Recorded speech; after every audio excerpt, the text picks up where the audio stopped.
Dear students, good morning. देखिए, आज UP board और क्लास 10th के लिए जो यूपी बोर्ड ने अपनी एक एडवाइजरी जारी की है और उन्होंने उसमें बताया है कि आपको क्या गलती नहीं करनी चाहिए। सबसे पहले जैसे आपके पास यहाँ पे खुद ही लिखा हुआ है, अगर आप देखें यहाँ पे तो यहाँ पे लिखा हुआ है कि सावधानी, ओएमआर में एक गलती पर कटेंगे 20 नंबर। यानी आपका 70 नंबर का पेपर है, अगर आपने एक गलती कहीं छोटी सी कर दी तो उससे क्या होगा, आपका जो 20 नंबर होगा ओएमआर वाला कट जाएगा। देखिए, सबसे पहले मैं बता दूं कि जो क्लास 10th का पेपर होगा हर सब्जेक्ट का, उसमें 30 नंबर तो इंटरनल होता है और 70 मार्क आपका आता है कहाँ से, वो एक्सटर्नल होता है। तो उसमें पहले क्या होता था, 70 नंबर ही आपको लिखना होता था। यानी अगर हम लोग कहें तो 70 का 70 नंबर जो होता था वो आपको लिखने के बाद मिलता था, ठीक है, वो थ्योरी होती थी। लेकिन इस बार यहाँ पे आपको क्या होगा कि आपका जो आपको जो नंबर होगा ना, वो 50 + 20 में कन्वर्ट कर दिया है।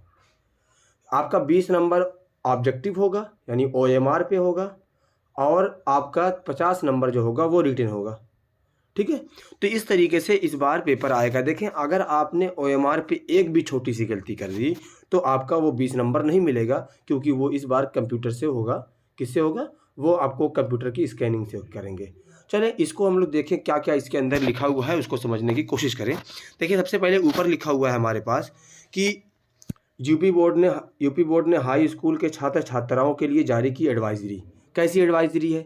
और यहाँ पे देखिए लिखा हुआ है कि हमारे पास यूपी बोर्ड के हाई स्कूल परीक्षा इस साल बदले हुए पैटर्न पे होगी। पहली बार छात्र छात्राओं के परंपरागत उत्तर पुस्तिका के साथ साथ ही ओएमआर शीट भी मिलेगी। यानी 50 नंबर आपको कापी पे लिखना होगा और 20 नंबर का आपका ओएमआर शीट पे होगा, ठीक है।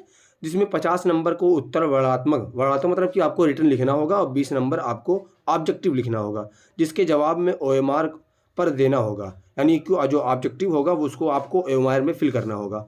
ओएमआर में भरने पर एक भी गलती हुई तो आपके 20 नंबर कट जाएंगे, क्योंकि ओएमआर का मूल्यांकन कंप्यूटर स्कैनिंग से होगा, ठीक है।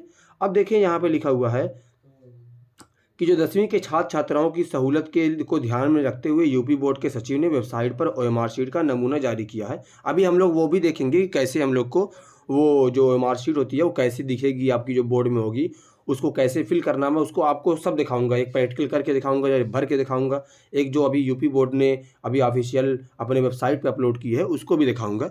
यहाँ पे देखिए हमारे पास लिखा हुआ है आपको कौन कौन सी सावधानियाँ बरतनी है, ठीक है। अब देखिए, जैसे एग्जाम्पल के तौर पे हम लोग, तो यहाँ पे लिखा हुआ केवल काले या नीले बॉल पॉइंट से आपको सही गोले का निशान लगाना है। यानी आप जेल पेन का इस्तेमाल नहीं कर सकते, आप सिर्फ को बॉल पॉइंट। और मोस्टली जैसे यहाँ पे लिखा हुआ है काले या नीले बॉल पॉइंट, तो मैं कहूँगा आपको कि आप ब्लैक बॉल पॉइंट का इस्तेमाल करें। आप नीले कभी मत करें, आप ब्लैक को किसे करें, ये सबसे सही होता है आपको करने का, ठीक है। उसके बाद है प्रत्येक प्रश्न का उत्तर पुस्तिका में दिए गए क्रमांक के सामने गोले का निशान लगा कर दीजिए। हर प्रश्न के 4 विकल्प हैं। यानी आप जानते ही हैं कि 4 ऑप्शन होता है, जिसमें एक ऑप्शन सही करना होता है, लेकिन जो ऑप्शन सही होगा उसी के आगे सिर्फ आपको गोला ऐसे भरना होगा, पूरा कंप्लीट गोला भरना होगा। उसके बाद देखिए, ओएमआर पर सभी प्रविष्टि सावधानीपूर्वक भरे, जिसमें कटिंग, ओवर राइटिंग आदि ना हो। यानी आपको जो आपको फिल करना होगा कॉलम, उसमें आपका रूल नंबर होगा, आपका नाम होगा, आपका सेंटर कोड होगा, आपका ज़िला कोड होगा, डिस्ट्रिक्ट कोड होगा, उसको आपको सही से भरना है। आपको कोई भी गलती या कटिंग, ओवर राइटिंग नहीं करनी है। उसके बाद है ओवर राइटिंग पर वाइटनर का प्रयोग नहीं करना है। अब बहुत लोग क्या कर देते हैं, वाइटनर का इस्तेमाल, तो वाइटनर का इस्तेमाल आपको नहीं करना है। क्लियर है? अब हम लोग आगे देखें तो यहाँ पर हमारे पास है प्रत्येक प्रश्न के उत्तर का केवल एक ही गोले में आंसर दीजिए। इसको ध्यान दीजिए। देखिए क्या लिखा हुआ है, प्रत्येक प्रश्न के उत्तर केवल एक ही पूरे गोले में गहरा तथा पूरे निशान लगाकर दीजिए। ऐसा नहीं कि आप जो गोला होगा उसको एक ऑप्शन में 2 गोला भर दीजिए। ऐसा भी करेंगे तो आपको कोई नंबर नहीं मिलेगा, क्योंकि कंप्यूटर जो होता है वो आपका सही, वो जो एक एक गोला होगा एक एक क्वेश्चन पे, वो आपको कैच करेगा, देन आपका आंसर गलत हो जाएगा। उसके बाद है उत्तर के लिए दिए गए सही गोले में निशान लगाएं। उत्तर पे अन्य कहीं भी कोई निशान ना लगाएं। आपको कहीं और कोई निशान नहीं लगाना, जो आपका ऑप्शन होगा बस वही आप निशान लगाएंगे। उसके बाद आप क्या करेंगे कि आप अपनी कॉपी को सबमिट करेंगे। तो यहाँ पे बात क्या समझ में आई कि हमको जो आपको रूल नंबर फिल करना होगा, आपको जो नाम फिल करना होगा, सेंटर कोड डालना होगा, सब्जेक्ट कोड डालना होगा, और आपको बेसिकली जो एक ऑप्शन के सामने एक, जैसे मान लीजिए क्वेश्चन नंबर 1 है, क्वेश्चन नंबर 1 के सामने 4 ऑप्शन है, अगर एक ही कोई ऑप्शन सही होगा तो बस उसी के सामने उसी को आपको गोला भरना है, ये नहीं कि आपने 2 को भर दिया तो आपका गलत हो जाएगा। इतनी चीज़ें अगर समझ में आई तो हम लोग अगला देख लेते हैं जो ऑफिशियल हमारे पास है। देखिए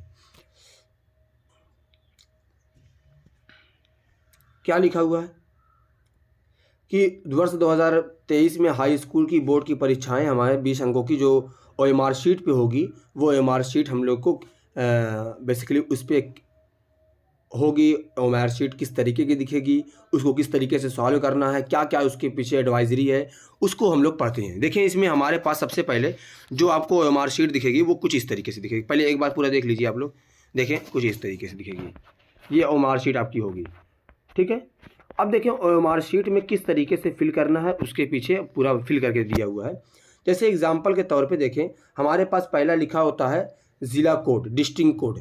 डिस्ट्रिक्ट कोड में देखें 01 आगरा, तो आपका जो ज़िला होगा वो आपका कोड हो। जैसे आजमगढ़ को ले ले तो आजमगढ़ का डिस्ट्रिक्ट कोड होता है 80 और आगरा हमारे पास जो आएगा आजमगढ़ आएगा। अब यहाँ पर सेंटर कोड, आपका सेंटर कहाँ पर गया है उसको फिल करना होगा। उसके बाद फिर हम लोग आगे देखें, हमारा रूल नंबर, अनुक्रमांक, आपका एडमिट कार्ड आएगा तो आपका रूल नंबर होगा, रूल नंबर को एकदम सही ओवर राइटिंग एकदम आराम से, सब्जेक्ट और सब्जेक्ट का कोड यानी आपका जो पेपर होगा उसका कोड, उसका नाम और प्रश्न पत्र संख्या यानी पेपर नंबर आपको बताया जाता है। क्लियर है, ये इस तरीके से हो गया। उसके बाद देखें, अब यहाँ पे लिखा हुआ है कि गोले भरने का सही तरीका क्या आपके पास है। देखें हम लोग थोड़ा सा देखें, यहाँ पे गोले भरने का सही तरीका क्या है, यहाँ पे लिखा हुआ है। देखिए ऐसे नहीं भरना है, अगर आप यहाँ पे मैं एक बार देखिए, इस तरीके से नहीं कि आपको यहाँ पे कटिंग कर दिया, ऐसे कर दिया, आधा गोला छोड़ दिया, ये बीच में सिर्फ गोला भरा, किनारे भरा, इस तरीके से करेंगे तो आपका ये कंप्यूटर कैच नहीं करेगा, देन आपका वो ऑप्शन गलत हो जाएगा। क्लियर है, बाद में आप कहेंगे कि हमने तो पूरा ऑप्शन सही किया था लेकिन आंसर नहीं मिला। अब यहाँ पे देखें, आपके पास इसको ऐसे भरना है, देखो किस तरीके से भरा। अगर मान लीजिए पहले का आंसर C सही था तो उसको देखो किस तरीके से भरना है, दूसरे का अगर B सही था तो किस तरीके से भरना है, तीसरे का भी B सही था तो कैसे भरना है, चौथे का B सही था कैसे भरना है, इस तरीके से आपको भरना है। अब देखें जैसे OMR शीट में हमको यहाँ पे देखें 1 क्वेश्चन से लेके 20 क्वेश्चन तक आपको दिया हुआ है, 10 क्वेश्चन इस साइड है, 10 क्वेश्चन इस साइड, 10 क्वेश्चन इस साइड है। जैसे मान लीजिए पहले का अगर हमारे पास C सही है तो C को पूरा एकदम गोल भरना है, पूरा, ना उसके बाहर जाना चाहिए ना उसके अंदर दिखना चाहिए। चौथे में भी हम लोग ऐसे मान लीजिए चौथे में C सही है, तीसरे में मान लीजिए B सही है तो B भरेंगे, 7वें में A सही है तो इस तरीके से भरेंगे। अब देखिए यहाँ पे लिखा हुआ है प्रश्न पत्र का मार्क या सीरीज, ये सिर्फ हमारे पास सिर्फ और सिर्फ किसके लिए है, ये जो ये वाला कॉलम होगा, ये वाला कॉलम सिर्फ आर्ट्स के लिए होगा, जिसने आर्ट्स सब्जेक्ट लिया होगा एज ए सब्जेक्ट में तो उसके लिए होगा। ठीक है, अब यहाँ पे देखें हमारे पास है चित्रकला विषय हो तो ये जो आर्ट लिए होंगे वो है। और दूसरी चीज़ यहाँ पे लिखा हुआ तबला, मृदंग, भाग, सितारा, जो ये पढ़ते होंगे उसके लिए ये होगा। इस तरीके से आप करेंगे। और इतनी यहाँ पे देखें, अगर यहाँ पे देखें कैंची लगी हुई है, इसको काट के वो जो एग्जामिनर होंगे वो ले लेंगे, बाकी इस वाले हिस्से को आप अपने पास रख लेंगे ताकि बाद में मिलाने के लिए कि आपने कौन कौन सा ऑप्शन लगाया हुआ है और इसको आप इस्तेमाल करेंगे। ठीक है, तो आज के लिए इतना ही, फिर मिलते हैं एक नई वीडियो के साथ, तब तक आप लोग पढ़ते रहिए। Thank you for watching.